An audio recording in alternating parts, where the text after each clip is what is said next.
Welcome fellow freaks, geeks, and nostalgic peeps to my channel, Slime and Slashers, where we talk about everything from horror books and movies to 80s and 90s nostalgia and everything in between. Today's video, we are talking movies, and we're specifically talking horror movies.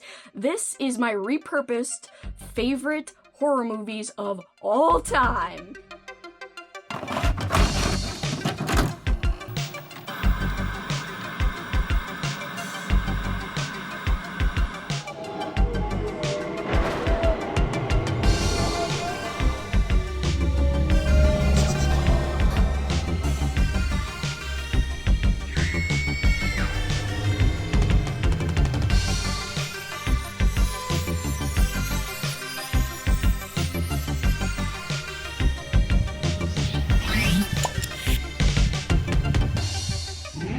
Welcome back, guys. If you're new here, I am Kelsey. Thanks for checking out my channel. And if you're a returning viewer, you might have seen this video on my other channel I recently started, Nightmares and Nostalgia. However, recently, I've made the decision to start migrating all of my footage back over here. Kind of a failed experiment, but I just don't have time to keep up with that second channel and to do consistently a movie video every single freaking week. It just takes too much time editing because movie videos take more time. You need to get B-roll for the video to really look good and to, I think, stand out. So because of that, I really think I can't be as active over there as I want, so I will eventually be shutting down Nightmares and Nostalgia and moving everything I made over there, which are just a few videos. I'm going to be moving them back over here. So if you went over and subscribed, thank you so much, and I'm sorry because now I'm ending that channel, but if you're new here, I hope you will stick around and enjoy, without further ado, this previously filmed favorite top horror movie list. Again, you'll see me past me in a different outfit, and I just kind of want to give you an idea of some of my very, very favorite horror movies. And who knows, I will probably have to make an updated list in the not too distant future because I have watched so many movies that are new to me that I think are new favorites. So yeah, this list is going to need to be revised at some point. But for now, this is pretty accurate still to who I am. So if you want to learn more about me and my movie tastes, look no further than past Kelsey. Take it away. It's my favorite 25 horror movies of all time, and I do think a lot of these movies are movies that define the horror genre. However, you may argue that case for some of them, because I will admit some of these are cheesy. Okay, and these are in no particular order in terms of ranking. However, at the very end, I will tell you if I had to rank the top 5, what those 5 would be. But as we go through, we're just going to go in order of release, from the oldest movie on the list to the most recent movie on the list. So that's how we're going to do this. And let's kick it off with the 25th movie on the list, aka the oldest film on my list, and that is Blood and Black Lace. This is actually the movie on the list that I've seen the fewest amount of times, but it still makes my all-time favorites because I don't need to watch it a lot to know that it's amazing and to know that it's an all-time favorite and to know that it's great and to know that it helps cement my love of giallo movies. If you guys aren't familiar, giallo, of course, they are Italian movies that were very popular in the late 60s, 70s, 80s. And they have certain criteria that you can call out that make a giallo a giallo. But one of the directors who made it popular and who made it what it was Mario Bava, the director of Blood and Black Lace. And this was released in 1964. I love this giallo, especially because, like I said, it helped set up the entire genre, but also it helped me fall in love with giallos. It's got beautiful, beautiful colors, great cinematography, awesome score. A lot of giallos have those elements, but this one also has a very, very clear mystery. Some giallos are kind of mind-bending, and I do enjoy those too, but this one, the mystery was intriguing. It was kind of straightforward in that you could understand the twist and who was committing murder, and I just loved it overall, and it's a new favorite. I just watched it in 2024, so this is probably the movie that has been added onto the list the most recently, even though it's the oldest movie on my list, having been released all the way back in 1964. Number 24 on my list. This is a movie I've seen many times. Unlike Blood and Black Lace, which I've only seen once, I've seen this movie a zillion times and it never gets old. And honestly, in my opinion, it's still scary. I know some people laugh at it. And that is The Exorcist, of course, from 1973. I think this is one of the best possession movies of all time. And The Exorcist, the book, is also one of the best possession books of all time. So I love both the book and the movie. I think they're both amazing. I really can't pick a favorite between them. The book does add a little bit extra into it, but the movie is an amazing adaptation. It is very, very faithful, and that is because William Peter Blatty, the author, did write the screenplay for the movie, and so you can really see that when you compare the two. Very, very faithful. And it's just so well done. I would never laugh at it because I watched it probably a little too young, but really not that young. I was probably 13 or so, and it freaked me out. The night I watched it for the first time, I was sleeping at a friend's house, and it was the three of us, three friends, and I was just so scared that in the middle of the night, I was like attached to their back, like, ah! They didn't even pay attention. I was the only one who was enthralled by the movie, and it's really never let go of me since, because I try to watch this every other year, at least, if not more often, and I always love watching it around Halloween time, but really, it's just a great possession movie for any time of the year.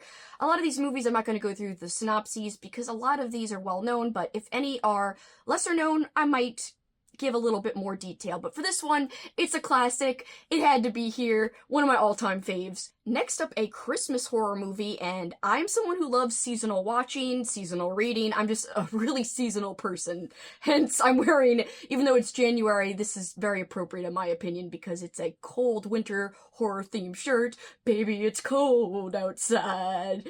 And it's Jack from The Shining. So really, very purposeful that I wore this, but I'm big into themes, big into seasons, and one of my favorite Christmas horror movies ever made, Black Christmas. One of the very first slasher movies. This came out even before the movie Halloween, and it was released back in 1974. The colors are incredible. The ending is so eerie. We've got these girls who are in a sorority, and they get picked off one by one, and all of this starts to occur after they receive some menacing phone calls from someone who seems to be a prank caller, but it's more serious than that, it turns out. Next up, another giallo movie represented on my list. This is Deep Red, directed by Dario Argento, one of my favorite directors of all time. He's an Italian director, and I love Italian horror, and I love, especially, like I said earlier, giallos. So, Deep Red was released in 1975, and although I saw Deep Red before the other movie on my list that I already mentioned, Blood and Black Lace, I didn't love Deep Red on my first watch of it, which is so weird. I would advise, if you've never seen Deep Red, to maybe start off with the Italian dubbed version and use English subtitles, because there are some things that I think get lost in translation when it comes to character development if you watch the English dubbed version. That's my opinion. I watched the English dubbed version first, and I thought some of the characters' humor was weird, and I just didn't understand it fully. But when I went back the second time and watched it with the Italian dub, with the English subtitles, it made a lot more sense to me, and I loved it, which is how I thought I was originally going to feel the first time, but it was, I don't know, it was a weird experience. The second time I was like, why didn't I love this movie more the first time? It's incredible. Some of the best freaking sets, kills, cinematography, definitely some of the best music of all time. The songs composed by Goblin, of course. Goblin is one of my favorite bands, and I gotta say, I love the song Profondo Rosso, which is the theme of Deep Red. It's one of my favorite themes of all time. And the theme to my channel is based upon Deep Red. I told the person who created the theme for me that that's the vibes I wanted, but kind of make it different and nostalgic, and they did. And I'm very happy with how it came out. Next up, we have a summary movie. We've got Jaws from also 1975. And Jaws is a classic. It's one of the movies on this list that I watched at my youngest age, probably, I don't know, 7, 8, It's been a long, long, long time since I first watched it, and I've had a lifelong love affair with this movie thanks to my dad, who introduced this one to me. This is one of his favorite movies as well. I don't really 100% feel like this is a horror movie, but many, many, many people do consider it horror, so if some people out there are thinking, yeah, it's horror, I just think it's a great movie, period. It's a great drama, but I guess for completionist's sake, and for people who do think it's horror, I wanted to put it on this list. I would feel weird leaving it off.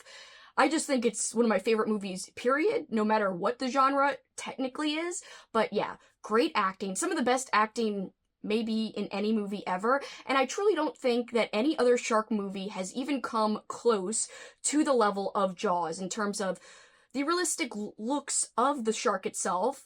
Even though, while filming, if you guys don't know, they had problems with the animatronic shark. It was very finicky, it didn't always work, but somehow, through the act of not showing the shark that much, the few times they did show it, it worked, and it just created a lot of tension, and it's really one of the greatest examples of a well-done movie that there ever was. So, yeah, I can't say much more about it that you probably haven't already heard before. Next up, another movie from the director Dario Argento. This one's just a horror movie, not a giallo. This is Suspiria, and it is from 1977. It's the first movie I ever watched directed by Dario Argento. I love the soundtrack. Again, the soundtrack is by Goblin. I love the colors. I love the weirdness. I love the kills. It's got a slow burn nature, but once you really invest in it, there's just something so wonderful about it. Yeah, there's some cheesy parts. Some Italian movies and some old horror movies in general are cheesy. Once you get to know me, if you don't already from my other channel, you will know that I love cheesy things. I love corny things. That's just part of who I am. Yes, I love artsy, really deep things. This combines artsy with a little bit of cheese, but also just with a lot of other great factors that just knocked my socks off. For instance, like I said, the color is so rich, so vibrant. Even though the red of the blood doesn't look realistic, it still is so striking, and it makes it such a unique and memorable experience when you see those vivid colors. I feel like that helped that movie stick with me after that first time I ever saw it, so had to be here. Next up, we've got Halloween from 1978, the original, of course. Love Halloween. Can't say too much that hasn't already been said about it. You guys know the premise. Michael Myers is my favorite slasher villain of all time. No other slasher comes close.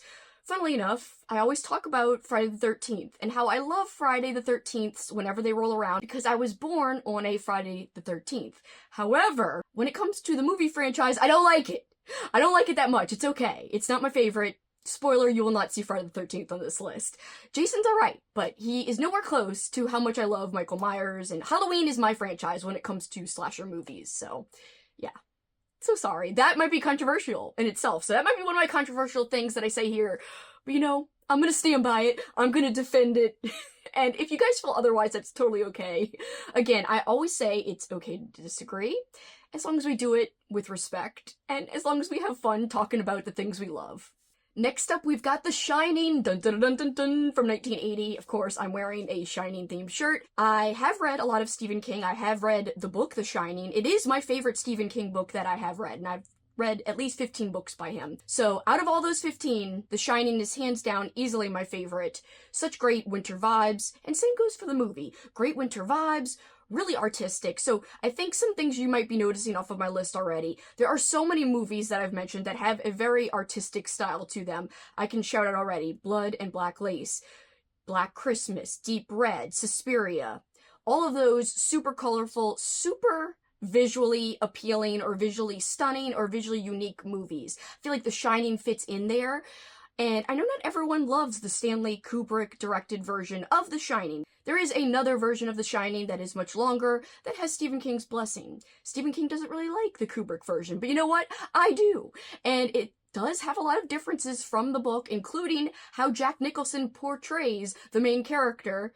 It's very different from how he is written in the book. But I like the way Jack Nicholson plays it almost unhinged from the word go. I think it works for that particular vibe of the Kubrick version of the movie. Next up, my first controversial movie on this list, I think at least, because I know a lot of people personally who really hate this movie, who think it's super cheesy, who think it's boring, or they just don't like it. I, however, have defended this movie almost to the death, not really, to my emotional death, because I had a whole contest around this movie with my friend Kat over at the channel Kat's Novel Adventures. If you like to read, check out her channel. She talks about all kinds of books. And we have had plenty of horror movie discussions, but this is one that she does not like.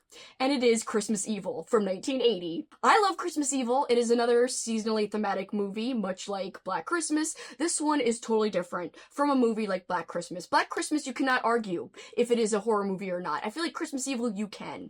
Perhaps it was not named the best name. I don't know, because a lot of people go in and expect something crazy, super slasher heavy, super gory. It is not that. It is really a psychological examination of a man slowly losing his mind from past childhood trauma. He's already kind of messed up as an adult, but he gets even more unhinged and he loses it more and more as the film goes on. I do want to emphasize that there is not a lot of killing, there is not a lot of violence. Like I said, it is a slow burn character study. I just love the examination of our main character, Harry. And there are some sweet parts, there are some sad parts, there are some other parts that make you question, what the hell is this? What does this mean? Including the ending. Might be one of my favorite endings of all time. The ending may leave you speechless. It left me speechless. A lot of people are confused by it. I freaking loved it. The ending, just rose it to another level for me, so I don't know. Argue with me if you want in the comments. Not really argue, but tell me what you think about the movie in the comments. Do you like it? Why or why not? I'd love to hear, no matter what your opinion is. Again, for me, it's just something great about it. The acting's incredible, and it's such a fascinating look at a guy who is not right. Next up, such a great movie, and this movie is Possession from 1981. And this is not your classic possession movie when you think of demons, when you think of another kind of possession like the movie The Exorcist. That is true demonic possession represented in that movie and in the book it is based on. This movie, Possession from 1981, is more about possession when it comes to feeling like you're possessed by somebody else. But there might be more at play than that, too. There might be some kind of supernatural element at play, but this movie, what I love the most about it, besides its artsy style, is the acting, but also the philosophical questions that it brings up in your mind. Like, what the hell does this mean? What is this movie about? It makes you think so deeply. I can't say enough good things about this movie. I love Sam Neill, and Sam Neill stars in this movie, and I think some of the best performances of all time are in this movie. Again, I wouldn't say it's traditional horror in what you might think of when it comes to thinking of horror off the top of your head. This is a little bit different. You really got to examine it. You've got to think about it. It's really not straightforward. There's a lot of screaming and arguing, so if that triggers you, you might not like it. If you don't like a lot of people arguing and yelling and you don't like marital problems in your movies, then you won't like this. But that really adds an extra layer to things, it adds a tenseness to things, and this is just maybe one of the most perfect movies that I've ever seen, and I don't think anything can change my mind about that. Next up, The Thing from 1982, of course, the John Carpenter film. There's multiple movies called The Thing, but I'm specifically shouting out the Carpenter version. Cold vibes are immaculate. The practical effects also immaculate. And I don't think we need to say much more. It's just one of the most well-made horror movies of all time. It stands up, even today, when you compare it to newer movies. And in fact, I'm someone who thinks that practical effects are better than CGI. A lot of times, CGI, I feel like, ruins a lot of newer movies, and that is why I am not personally into as much newer horror as some other people. However, there are some gems, some newer gems. But when it comes to oldies, this one is one of the best out there. Next up, another artsy movie. I'm so sorry. This is my jam, and this is my list, so that is why this is here. It is stage Fright, but it is also known under the name Aquarius. It is another Italian horror movie, and this one takes place in a little theater. I'm going to tell you a little bit about it since this is a lesser known movie, but I'm sure any horror buffs out there would have already heard of this. This is so much fun. It is from 1987, and essentially we've got a cast of people rehearsing for their production, and they get trapped in the theater, and there is a killer in the theater. This killer is wearing an owl mask, and this is a slasher of sorts. I would consider it a semi-slasher movie. and it is so much fun. If you like artistic cinematography, if you like really colorful movies, if you like movies like Deep Red, Dario Argento and the director of this movie, I never know how to pronounce his name right, but Sova? Whatever. Anyway, you're gonna find that out about me if you're new here, that I can't pronounce things. However, this director is fantastic, and he's worked with Dario Argento before, and once you see this movie, you can really see those stylistic similarities to Argento that this director has in some of his movies, because they've worked together quite a bit, and love this movie. I think it's very, very underrated, but I always will consider it a favorite, and I'm so glad that I can tell you guys about it. If you've never heard of it, I would totally recommend checking it out, especially if you like visually unique movies. Next up, Hellraiser from 1987. This is like really, really almost the tip top when it comes to my favorites if I was ranking them. I gotta say this one would be number 1, but I will tell you my overall top 5 at the end after we go through everything. But yeah, this would be number 1 for me. I don't know why, there's something about it. Pinhead is such a classic villain, and I wouldn't call him a slasher per se or anything like that. That's why I still stand by that Michael Myers is my favorite slasher, but my favorite like horror movie villain of all time, Pinhead. Easily Pinhead. He's got some of the greatest freaking lines in cinema history in this first Hellraiser. You know, we'll tear your soul apart. And also, of course, don't cry. It's such a waste of good suffering. My impersonations are also terrible, and if you don't know me, that is something you'll also come to find out. But this movie, I've probably seen it, out of all the movies on the list, besides Jaws, this one's probably the second one that I've seen the most amount of times. Never gets old. Try to watch it at least once a year, if not every other year. Like a lot of these other favorites, I try to fit them in when I can. They're always comfort rewatches, a lot of these movies. Not every single one, but this one's definitely one of those comfort movies that I like to rewatch time and time again, and it's just fantastic. Is it a little demented? Yeah. I don't know why it's my favorite. The score also is one of my favorite scores of all time. And I would have to say, specifically, the Resurrection Waltz from Hellraiser is just such a great song. Next up, we've got another Stephen King-based movie. We've got Pet Sematary, and this one I think is a little controversial because is it cheesy? Yeah. But is it also a classic? Also yes. And is it amazing? In my opinion, yeah. So this is from 1989, my birth year, and it works for me. Don't go down that road.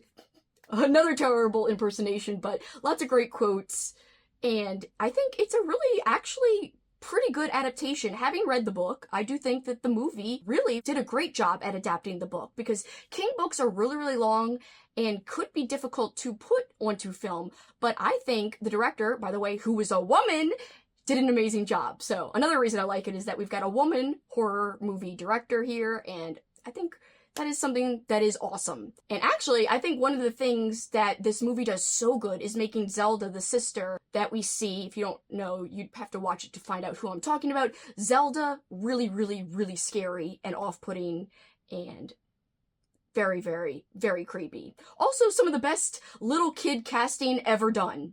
Ever. In any movie. Next up, another cheesy movie, also from 1989. We've got Intruder. Now, is this a freaking movie that's gonna win any awards? No.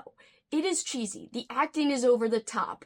It has an insanely low budget, but that is why I like it. This is something that I would consider a hidden gem movie, because although it has some things people could consider a negative, like the low budget, the overacting, or the cheesy acting, I think it has some of the most creative kills and some of the most unique cinematography of all the movies on my list, even though it's definitely not as well known as a lot of the others on my list. Intruder is set in a grocery store, and there are such unique shots. Like, there is a shot from the inside of a shopping basket on one of the shelves of the store, and there are crazy kills utilizing the location to the maximum, which I freaking love. And there's just something about this movie that sticks out to me. If you ask me some of my favorite slasher movies, this would be one of the ones on the list.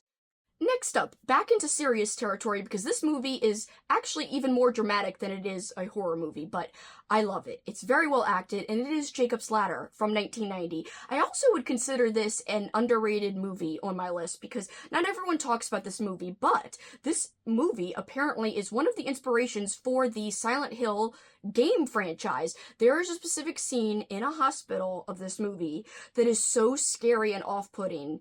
It's nightmare fuel, honestly, and that apparently is one thing that helped inspire some parts of Silent Hill. Again, the game franchise. And this one stars a really prominent actor, Tim Robbins, plus a whole bunch of other prominent actors, but it's got a great mystery at the core of the story. It'll pull on your emotional heartstrings, for sure. It's not an easy watch. Like I said, there is a lot of drama, but there's definitely some creepy things. This guy, he can't get over his time in Vietnam. He keeps having these nightmare visions while he's awake. What is going on? Is he losing his mind? Or is there something happening that the government is trying to cover up from his time in Vietnam? You'll have to watch it to find out. Alright, another movie from 1990, and we're going back to the cheesy factors that I love, and that is the movie It, made-for-TV movie. I still consider it a movie. Of course, this is the one with Tim Curry. I do like it better than the modern It movies. I think those are good, especially the first one, but once we get further along, I don't like it as much. I think the CGI is almost laughable, kind of takes it down a notch, whereas Tim Curry, the way he played Pennywise, was so fun, so iconic. He's one of my favorite actors, so maybe I'm biased, but this movie also is probably one of the very first horror movies, besides Jaws, if you do consider Jaws a horror movie. This one, It, is the first horror movie I ever saw, and it was probably around 12 years old, 11 years old, I don't know. But I saw this early, and I was frightened, but I loved being frightened of it. So it was one of those movies that really told me, you like this kind of thing. This is your jam. So yeah, it had to make my list because it's very nostalgic for me, and Tim Curry for life! Next up, we've got Candyman from 1992. R.I.P. Tony Todd. It is such a shame that we lost him this past year.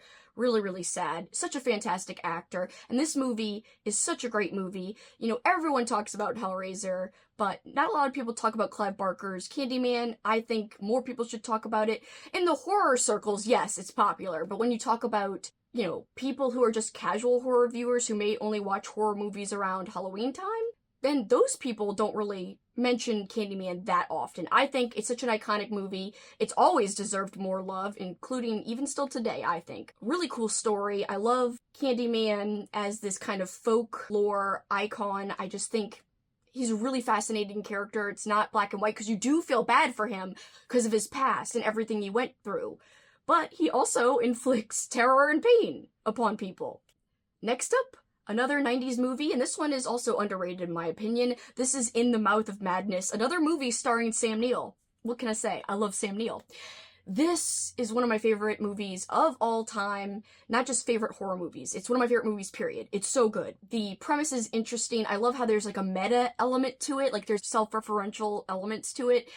It's so interesting. Also, it's got like this novel slash book slash author element to it. And now that I'm a reading fan, I appreciate the movie even more. I wasn't always into books, but I have always been into movies. So the funny thing is, I'm a huge reader now, but when I first watched this movie, I wasn't. But I appreciate it even more now that I am a reader. So pretty cool. If you have not seen it somehow, I gotta say, you have to watch it.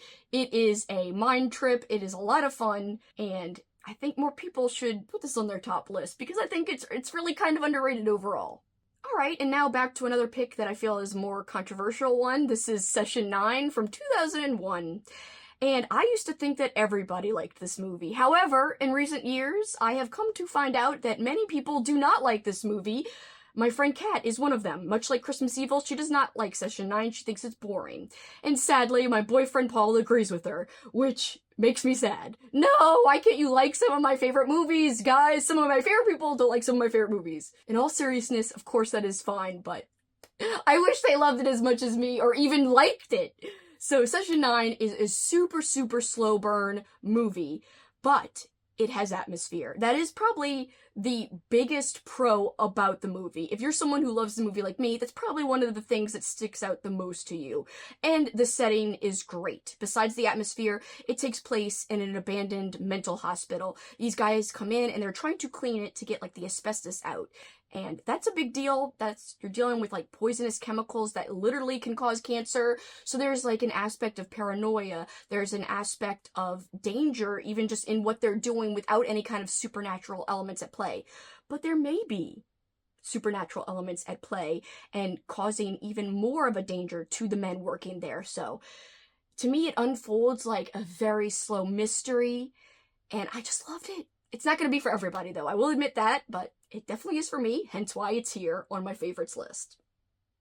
Next up, another winter-themed horror movie. We've got The Mothman Prophecies from 2002, starring Richard Gere. This one is so fun. I love Mothman. He is my favorite cryptid.